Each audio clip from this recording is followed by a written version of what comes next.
The Design Tourist is in Cuba, an island country geographically so close, yet seemingly so far away. But what you're about to discover is how easy it is to travel to Cuba and explore its fascinating culture. I'm Karen LeBlanc, a travel journalist exploring beyond the guidebooks. Join me across continents, cultures, and landscapes. Meet the storytellers, artisans, and tradition bearers who shape the soul of a place. Explore iconic architecture, ancient traditions, and living history, from cultural curiosities to celebrations of the human spirit. Discover the threads that connect us all and different ways of being and seeing the world. The world is big, life is short, so join the journey.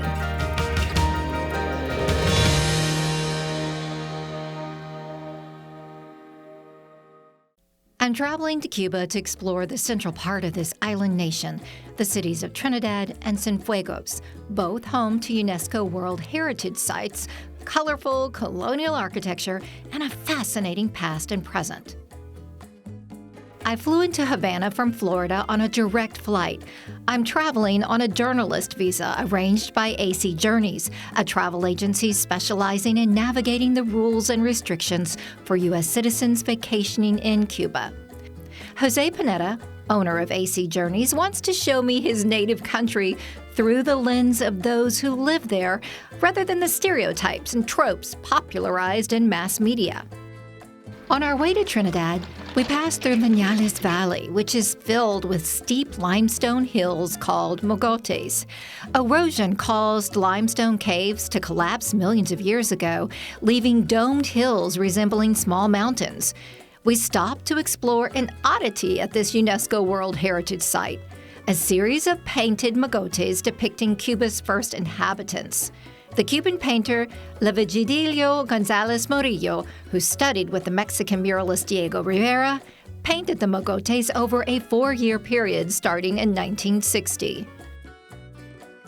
The Valley of Sierra de los Órganos Mountains provides fertile ground for tobacco cultivation using centuries-old farming techniques.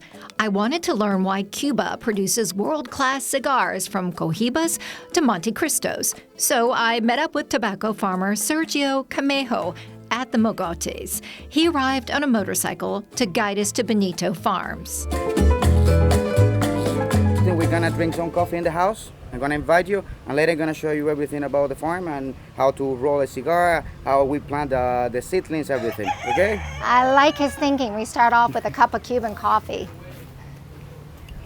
This is the main house of the family.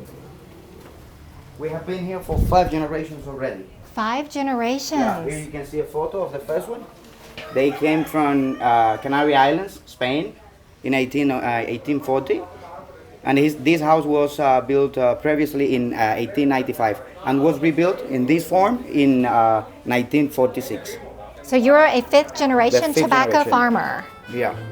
Before we head out to the tobacco fields, Sergio and his dad Bonito invite me to share in their daily ritual: a cup of Cuban coffee spiked with rum and a few puffs of a homegrown Cuban cigar. We call it carajillo, coffee with rum. Carajillo. That's a Cuban Red Bull. Now you're gonna have a charge for the rest of the day. I like it. My coffee is gonna be with sugar. In Cuba, Cubans, we don't drink coffee with sugar. We drink sugar with coffee. Brown sugar.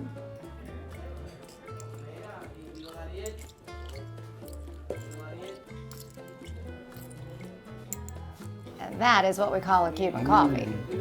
Rico. Cigar smoking is a national pastime in Cuba, and for good reason.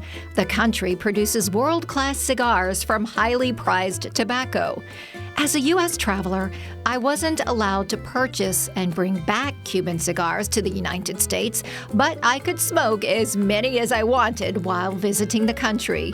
With a caffeine and a cigar buzz, I head out to explore Sergio's freshly planted tobacco crops that started as tiny seeds the government provides to Sergio free of charge. He cultivates the seeds in a nursery before transferring the sprouts to the fields. We have 2 harvests per year. It's It's cultivated once, but it's collected twice. In February, we have a first harvest for cigars, and then in April, we have a second harvest for Cuban cigarettes from the same plant. The harvested tobacco leaves dry in a thatched hut on the property until May, which marks the start of the rainy season. And they are wrapped in palm leaves for 40-50 days for the first fermentation. After that, the packages are taken to a selection house where they are classified, A, B, C, exportation, national consumption, and cigarettes. And there, depending of, they have to ferment the leaves around 2 years more in Cafrixa. Cafrixa is made of this. This is part of the leaf of a palm tree. It's like a bark, you see? Bonito Farms contracts with the Cuban government to grow 100,000 tobacco plants a year. Sergio can also grow tobacco to make cigars for personal consumption, but he can't sell them. Next, Sergio shows me how to wrap a cigar. It's a total art form.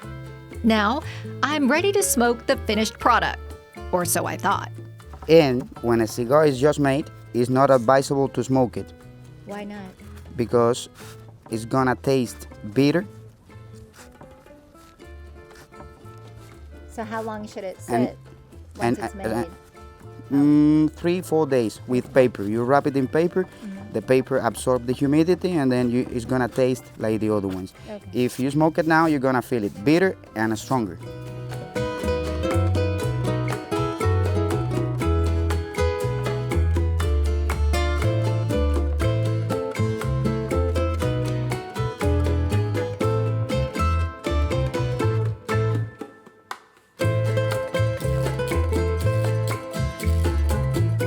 Before I say goodbye, Sergio invites me for a horseback ride to explore his farm, which also grows Arabica coffee and sweet potatoes.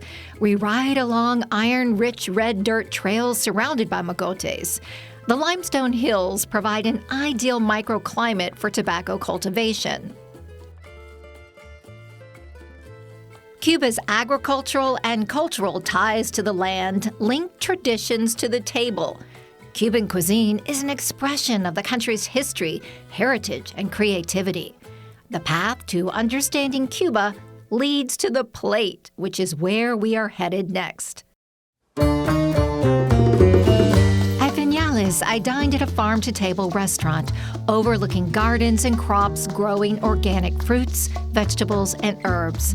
After lunch, I walked through the gardens with the owner as she explained how ancestral farming techniques cultivate the gardens without machinery.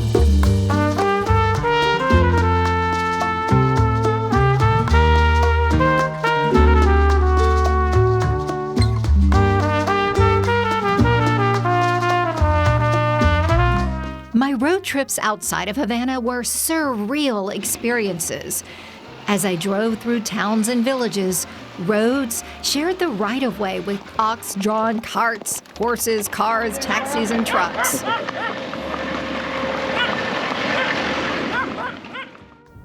I started my road trip to Trinidad from Havana. It's about a 4-hour drive to the central southern part of Cuba where Trinidad resides near the Caribbean coast. The city's historic center holds a UNESCO World Heritage Site designation. Here, you'll find the architectural relics of Trinidad's golden age of prosperity when sugar production thrived in the 18th and 19th centuries. Cuba's sugar production, at its peak, provided a third of the world's sugar supply. I met up with Mariurgi Juviel Vieira. She grew up and lives on a nearby coffee farm. Mari wants to show me the heart of historic Trinidad, Plaza Mayor, where locals and tourists gather.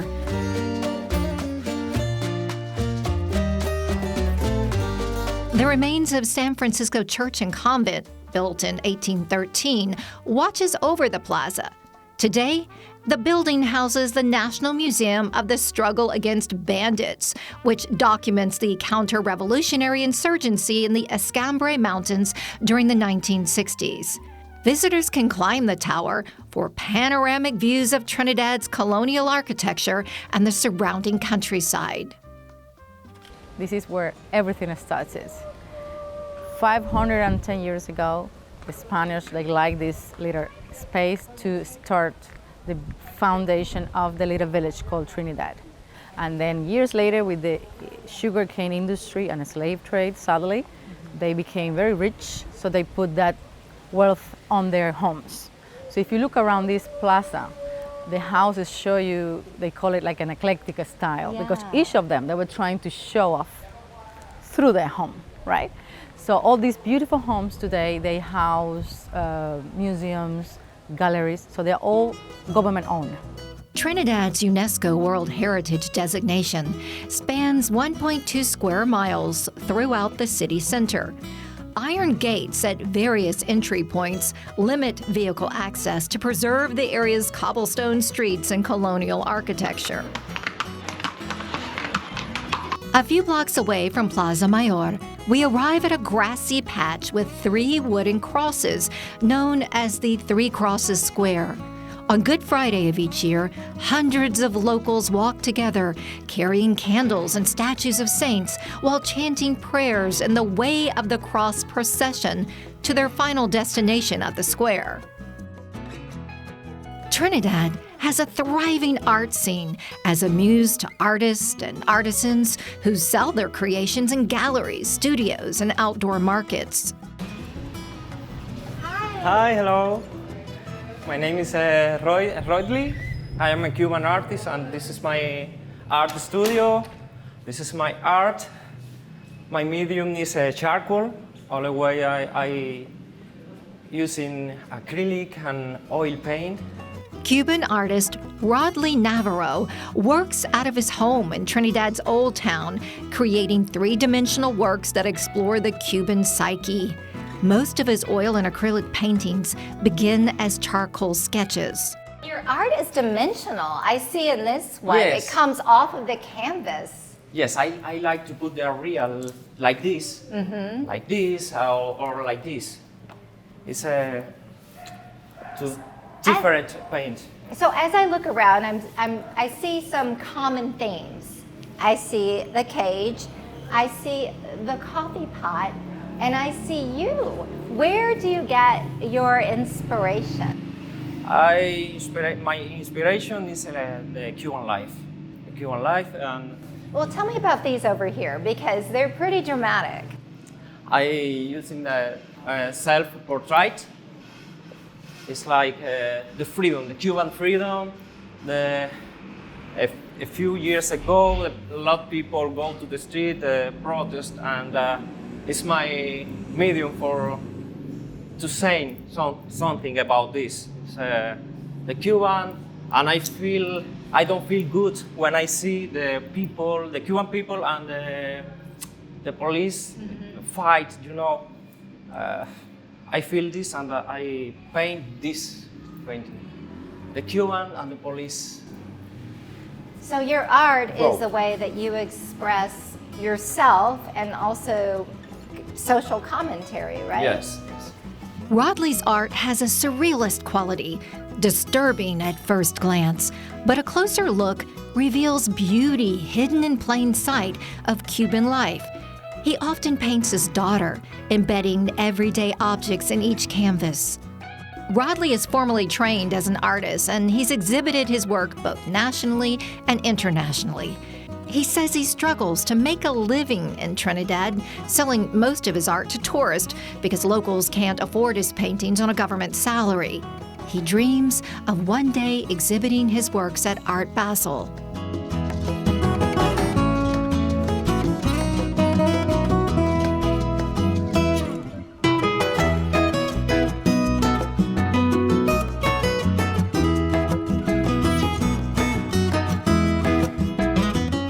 Next, I head out in search of handmade objects that embody the history, heritage, and culture of Trinidad. The city has several outdoor markets open on any given day. Okay, we are here in the what we call Mercado de Artesanos. It's an artisans market where all the products you see, they are made by the artisans of the area, or at least Cuba, okay?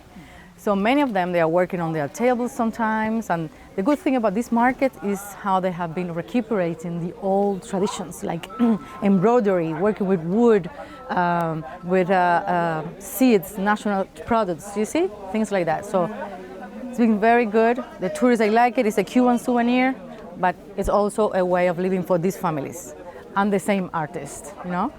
So it's a very good. So every morning they open up, they put their tents, and they sell their products. Trinidad artisans are known for their lacework, embroidery, hand-woven straw goods, and ceramics, such as these specialty cups for serving a popular local drink. There is this cocktail called canchanchara. I don't know if you have heard about it. Canchanchara? No. It's made of honey, lemon or lime, and rum, and some ice on it. Yeah, I know. But this pot, this kind, simple, no painting, no nothing, just raw clay, dry, see, just a little bit of a glaze. This was created 28 years ago by this family in the pottery for that drink specifically. It's early afternoon, and the cobblestone streets are filled with the laughter and chatter of students walking home from school and the lively games of dominoes, another popular Cuban pastime. ¿Estás haciendo con la pinta? ¡Carajo! ¡Usted es una rata, pues! ¡Inmunda! Reminders of Cuba's revolutionary past surface throughout Trinidad. Posters, murals, and statues of Cuba's revolutionary leaders ground my tourist experience in the political and social realities of this island nation. Despite political differences between Cuba and the United States, I will say as a U.S. citizen traveling in Cuba, I felt welcomed by the Cuban people. Many were eager to share their food, their culture, their experiences, and the challenges of daily life.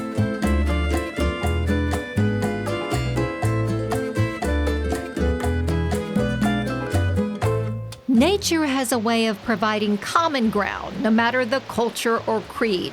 So the next day, I headed out on a hike in the Escambre Mountains, along the trails on the outskirts of Trinidad. Topes de Colantes National Park is a popular recreational spot for locals who come to picnic, hike the tropical forest trails, and swim in the park's natural pools and waterfalls. We are on the foot spring, like at the base of the Escambray range of mountains.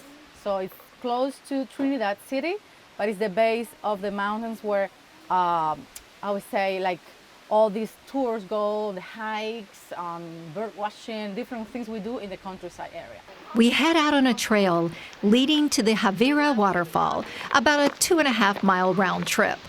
Along the hike, we cross streams, traverse steep terrain in some sections, and stop to admire royal palms, Cuba's official tree.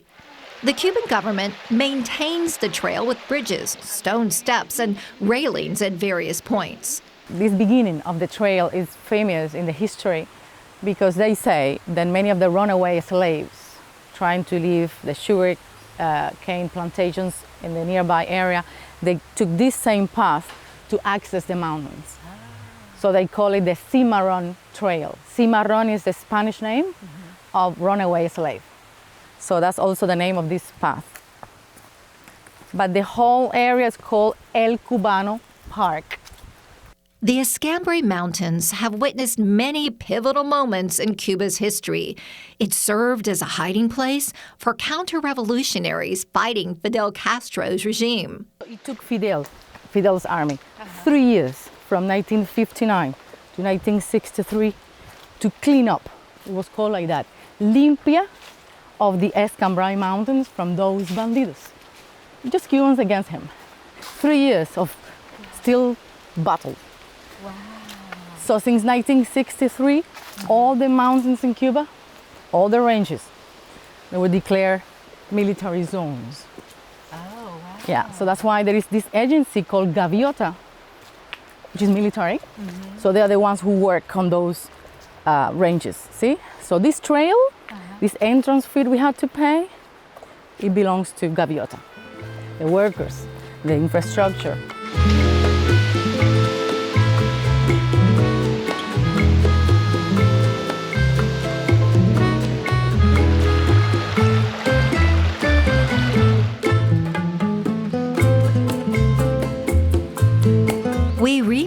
rewards of our hike with the perfect entry point for swimming at the base of the Javira waterfall as it cascades into a deep natural pool.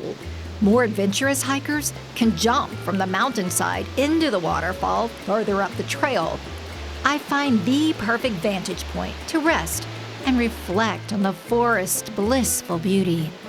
I listen to the roar of the falling water, birds chirping, and trees swaying in the wind, all while re-energizing to head back to the trail base.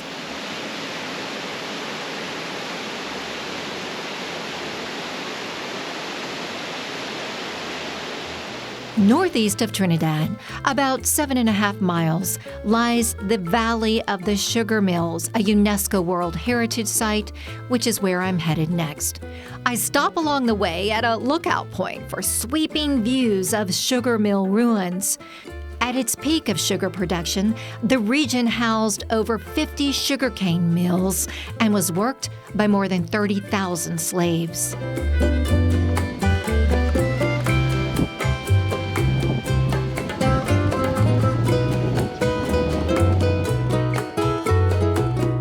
The town of Manaca Isnaga is part of the UNESCO World Heritage Site, populated by descendants of slaves who worked at the sugar plantation owned by Alejandro Isnaca. The Manaca Isnaca estate now operates as a restaurant with grounds open to the public to explore.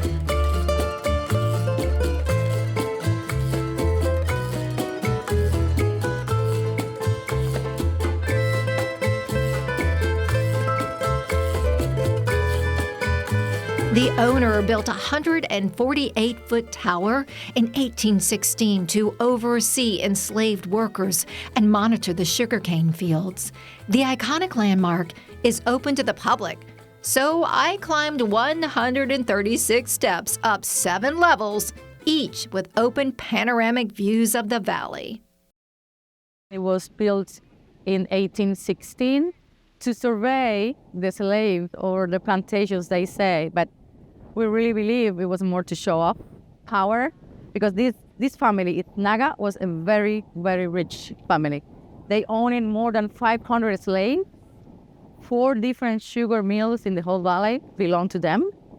So when everybody moved out of the region because they just went bankrupt, this was the last family to just leave. So that's how rich they were. They just kept on going, you know.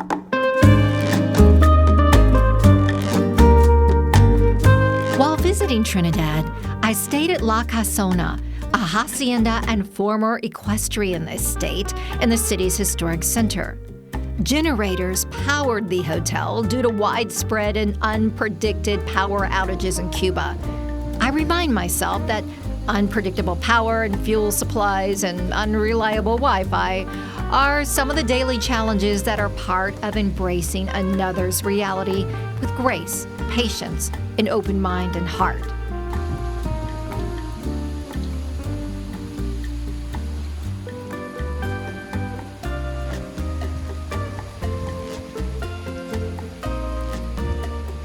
I say goodbye to Trinidad and head to Cienfuegos, 50 miles west of Trinidad, about a 2-hour drive depending on the road conditions. Cienfuegos sits along a bay on Cuba's south coast, famous for its French founders and architectural flair. French immigrants from New Orleans, Louisiana, Bordeaux, and Haiti founded Cienfuegos in 1819. The city also lays claim to the country's most famous chamber choir, Cantores de Cienfuegos, which performs internationally. I had the honor of attending a private concert held in the Ferrer Palace, a gorgeous blue and white colonial building that looks to me like a piece of Wedgwood porcelain. The song you're about to hear is called Requiem Aeternam, the first part of a Requiem Mass by a Cuban composer named Calixto Alvarez. It mixes both the roots of our Cuban culture in music, the Latin given by the Spanish part of our blood, and the African chants for one of their deities.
Jorge Guerrera conducts the choir and works as a professional singer and piano player.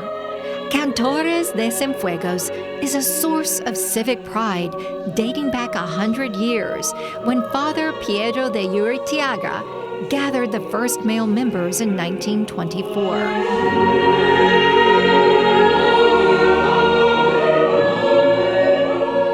I am so moved by what I just heard. The choir is so passionate, and you can just, the energy and the love that's radiating in the performance. Tell me how this choir got started. Most of the choir singers are professional musicians. They studied in professional art school in the city since, I'm going to say we because I am one of them. We started our studies in music very little, at the age of 7. There are some other members of the choir that doesn't have studies in music, but are very, very talented singers. And well, they got through an audition. Everyone, you come from school or not, you have to make an audition. The choir also performs at museums, art galleries, hospitals, and many other places.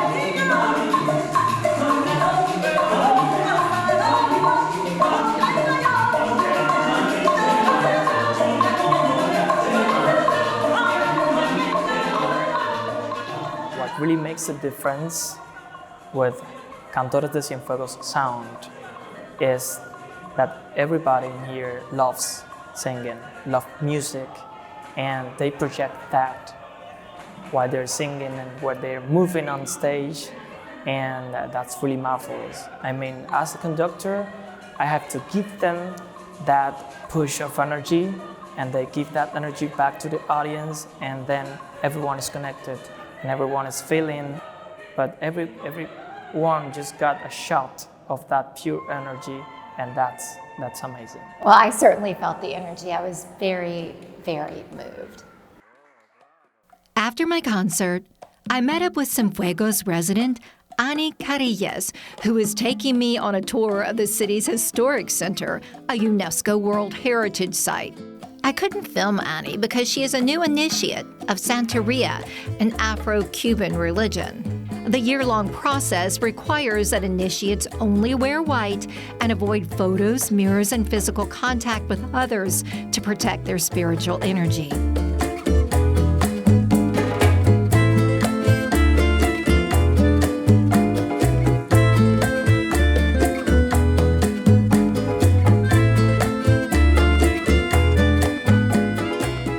We start on the rooftop of Hotel La Union, built in 1869, for a sweeping view of Cienfuegos and its French-designed symmetrical grid layout.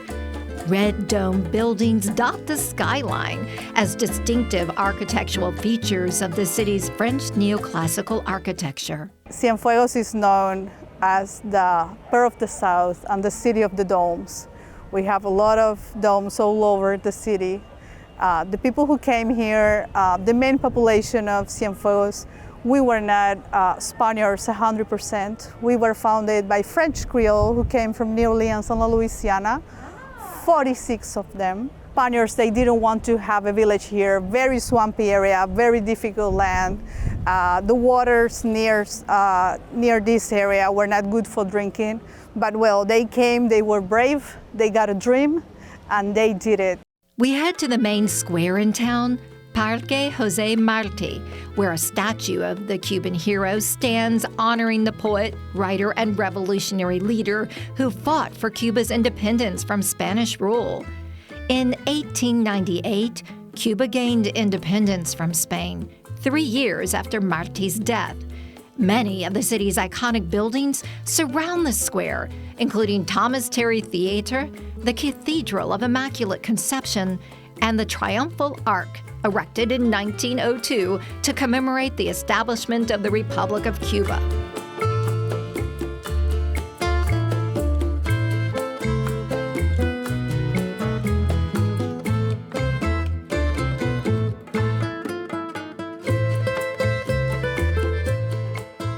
As I stroll around Parque Jose Marte, I notice a man approach a sunburst embedded in cement. He places a piece of coral in the center to honor the site. The spot marks Cienfuegos' first city block, established in 1819 as part of a precise geometric city layout of French urban design. The whole city grew from this spot out. So it broke all the Spanish laws because they added the city hall, they added the cathedral, but also they added education. That is a school that we have next to us, and they added the theater.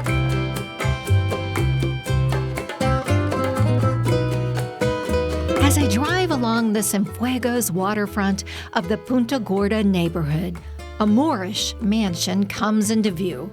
Palacio de Valle, built between 1913 and 1917, commands attention as an eclectic blend of Moorish revival, Gothic, Romanesque, and Venetian architectural styles. A sugar baron once owned the mansion.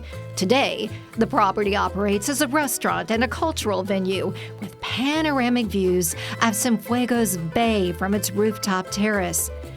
Every inch of the home's interior is covered in ornate details, including horseshoe arches, elaborate carvings, and stained glass windows.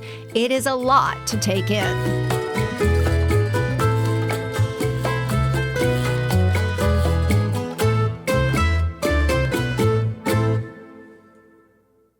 I returned to Havana to depart for home, enjoying one last night dining along the seawall as a Cuban dancer performs.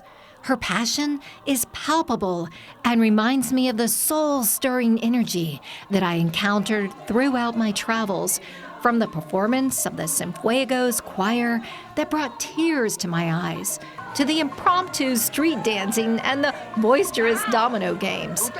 There is a life force to Cuba, and if you're open to it, it will reverberate in unexpected ways long after you leave the island. And so I say goodbye to Cuba from the countryside of Trinidad. My advice, if you come to Cuba, leave your preconceived notions behind, arrive with a curious mind and an open heart, and embrace the reality of another country and culture. You'll be set for a real adventure. Until the Design Tourist travels again, stay curious, stay inspired, and never lose your sense of adventure.